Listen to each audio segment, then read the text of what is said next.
Um, I reached out to QT Marshall, and he invited me to AEW. I'm sorry, Nightmare Factory. So I went there, um, did a conversation with him, did a tryout match with him, a 5 minute tryout match, and after that, we sat and talked. He kind of like pitched the things like hey, this is what we can offer. First year 50K, second year 70, third year 90, blah blah blah.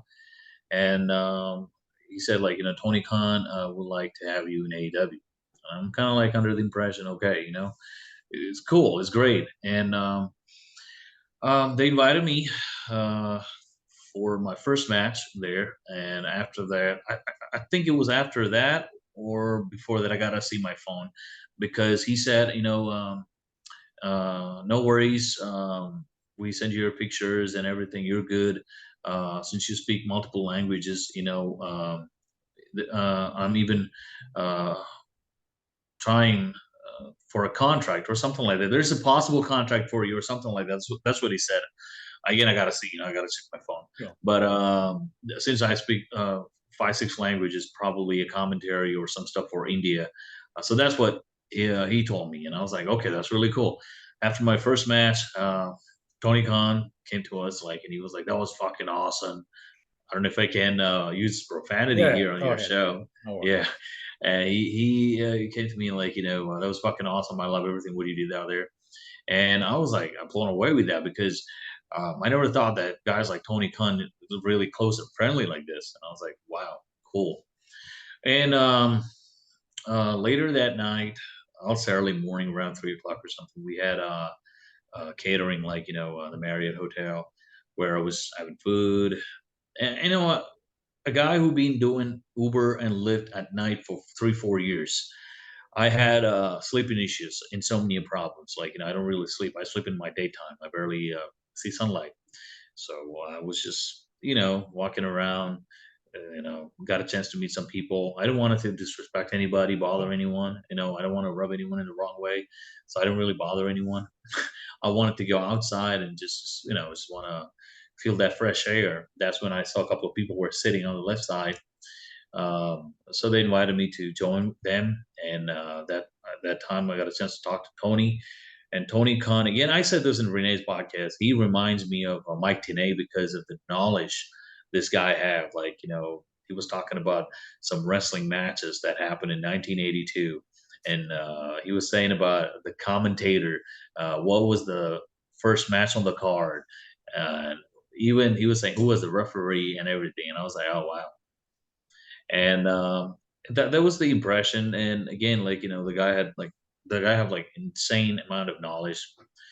Um, I got a text after that around 4:30, 5 o'clock in the morning from QT saying that hey, don't overstay. I don't even know why. And John Moxley came to me. He was drunk as fuck, and he started talking to me about WWE, Canyon Ceman. He was just bashing them. This is the place you have to be. You get here, you get. They'll take care of you. He wasn't leaving me like alone or like in the moment I got the text, I got up, I tried to walk away. Right. Moxley pushed me down, start talking. You don't want to disrespect. Then No. Excalibur and Rocky Romero showed up, and they were talking to each other, and I'm kind of like in the middle, and I tried to got up, and I was like, hey, "Where are you going, man?" And I was like, "No, man, it's too late, and I need to go." No, no, no, no, we're talking. Don't worry about it. And I'm looking at like this is man, I think I'm gonna have a heat just because of this. Yeah. But again, I didn't do anything though. No. It's just not my fault at all. And um, I went to my room around 6 o'clock in the morning or something. And when I woke up, we had to go to the tapings, and I saw QT, and I said, "Man, I really apologize. Johnny Moxley wasn't kind of like leaving me." So this is what exactly he told me.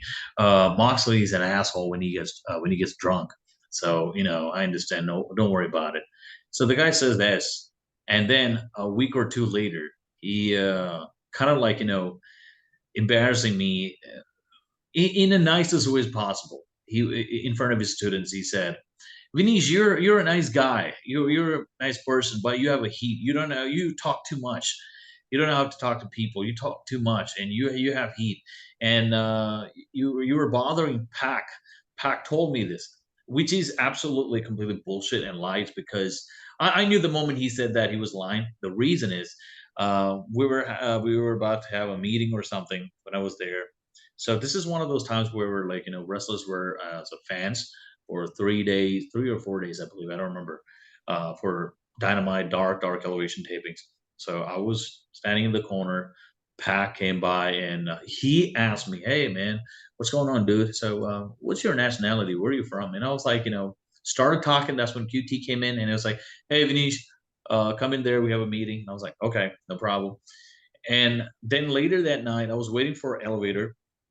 So Pac saw me from far and he came to me and he apologized to me.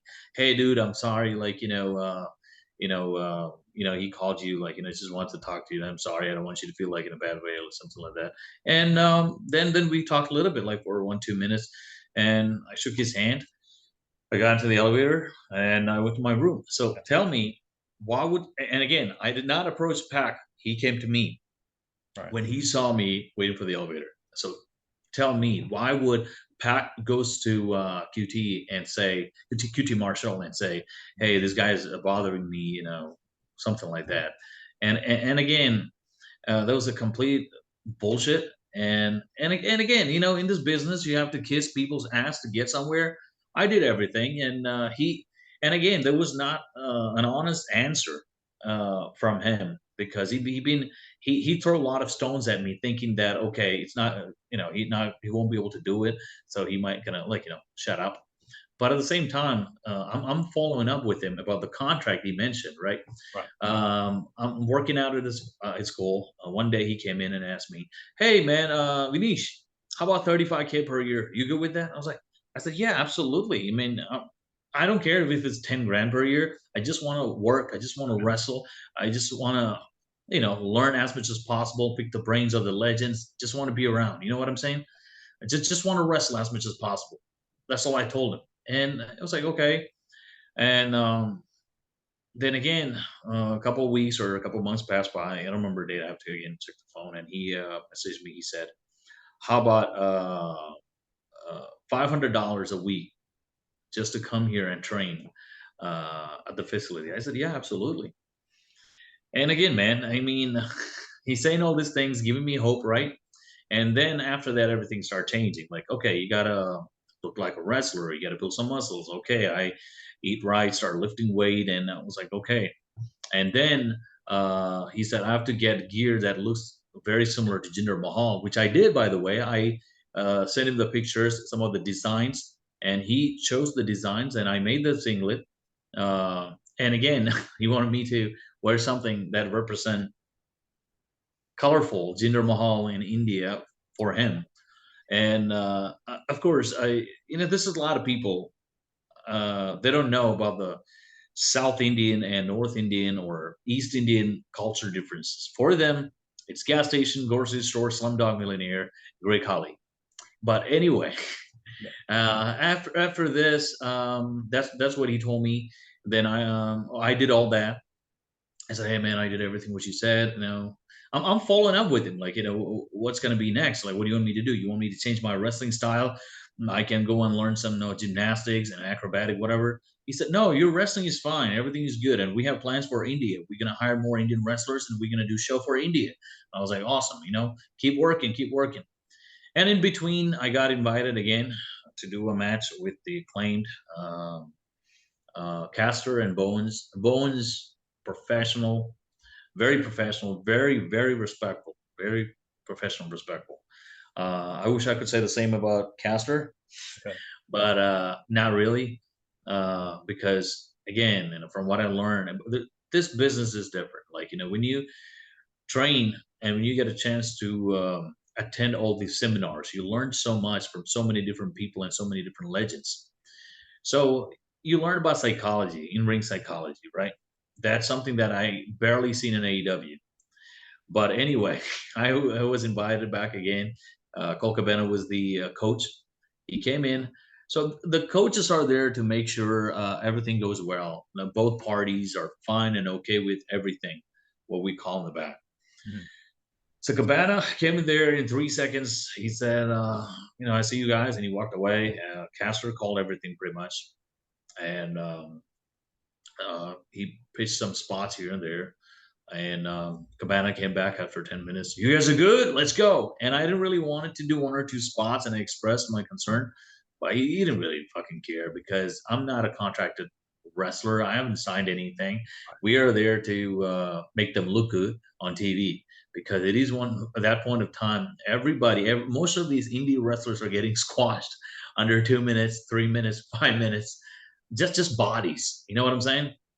And I was like, okay, ding, ding, ding, Bill rang. And man, I tell you, like I said, Bowen's professional, very professional. He knows exactly what is he doing, and he's just very professional. But then Caster started bitch slapping me, kicking my head and everything. And I was like, okay, no problem. You're on TV. What are you gonna do? Just fucking take it. I just needed that contract. So do whatever you can. Sure. And in between, Bowen's tagged Caster and Bowen's pinned me. 1, 2, 3, and we went back. So I think Tony was upset or something like because wrong man pinned me, right? Caster was supposed to drop the elbow and pin me. They totally forgot that spot. Okay. And yeah, then we had to come back and Big Show Paul White told Caster like Vineesh already took a lot of bumps. He shouldn't be taking any more. Just tag him, drop the elbow, and pin him. Nope. And again, they wanted to give me their shit.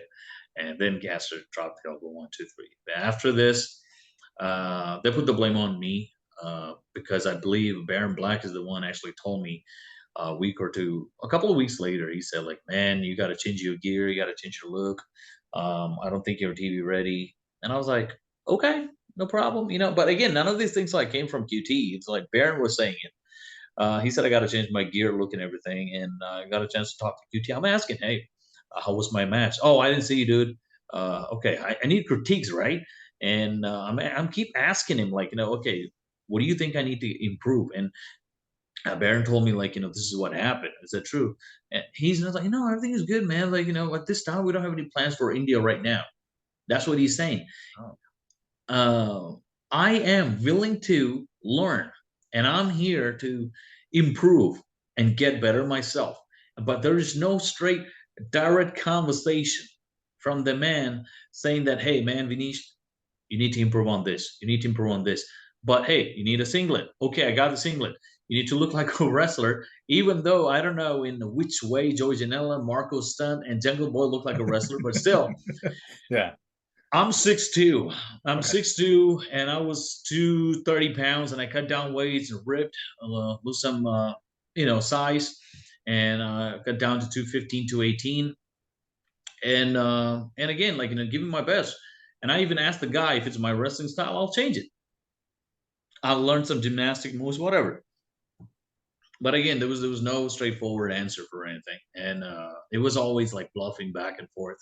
And I remember did shows in Puerto Rico, came back, and I'm still in touch with QT, saying that, hey man, I'm doing my best. I'm traveling every city, every states as possible, learning as possible, wrestling as possible. He said, yeah, that's good.